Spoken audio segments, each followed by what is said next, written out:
এই ইউনূস ক্ষমতা নেওয়ার পরে কতজন হিন্দু মারা গেছেন? এটা নিয়ে কি কোনো মুসলিম সেন্টিমেন্ট তথাকথিত এটা কাজ করছে? করে নাই তো। এখন আজকে দেখতেছি একজন অ্যাডভোকেট মারা গেছেন, যার Facebook এর স্ট্যাটাস আমি দেখছিলাম। দেখে আমার কাছে মনে হয় না যে তিনি সাম্প্রদায়িক কোনো মানুষ। তিনি অসাম্প্রদায়িক লোক। এখন যদি জামাত তাদের কর্মী দাবি করে, অনেকে কর্মী দাবি করতে পারে।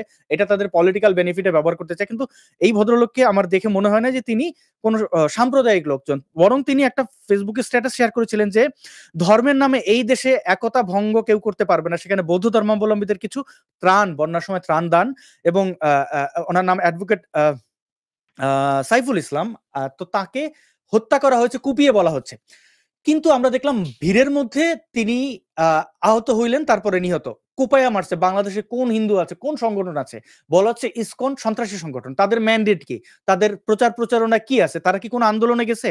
আপনি ইসকনের ব্যানারে কোনো আন্দোলন দেখাইতে পারবেন? তারা পৃথিবীর কোথাও আন্দোলন করে নাই। কারণ তারা মনে করে বাউল বৈষ্ণবদের একটা দল। তারা নিরামিষ ভোজে মারামারি কাটাকাটি করবে না। তাদের মতো করে তারা ধর্ম পালন করে। আপনি বলতে পারেন তুমি গান গাইতে পারবে না। আপনি বলতে পারেন তোমার এই গেরুয়া রঙের কাপড় আমার ভালো লাগে না। তুমি তিলক দিছো কেন?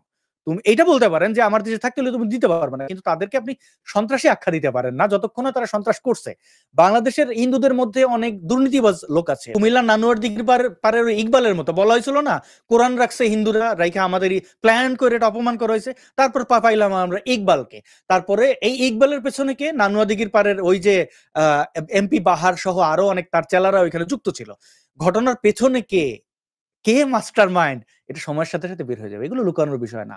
জি, জি। এই যে এখন ভারতের পশ্চিমবঙ্গের বিজেপির নেতারা তারা ঘোষণা দিয়ে দিছে যে তারা পণ্যবাহী কোনো সামগ্রী পণ্য আসতে দেবে না বাংলাদেশে। তো এটা আমাদের ক্ষতি তো। আমরা তো নির্ভরশীল, এটা মানতে হবে। হুদার কামে এদের উপরে কেন নির্যাতন করব যারা আসলে কোনো ক্ষতি করে নাই? তাদের এখন এই গেমে যদি চলে তাহলে আমাদেরই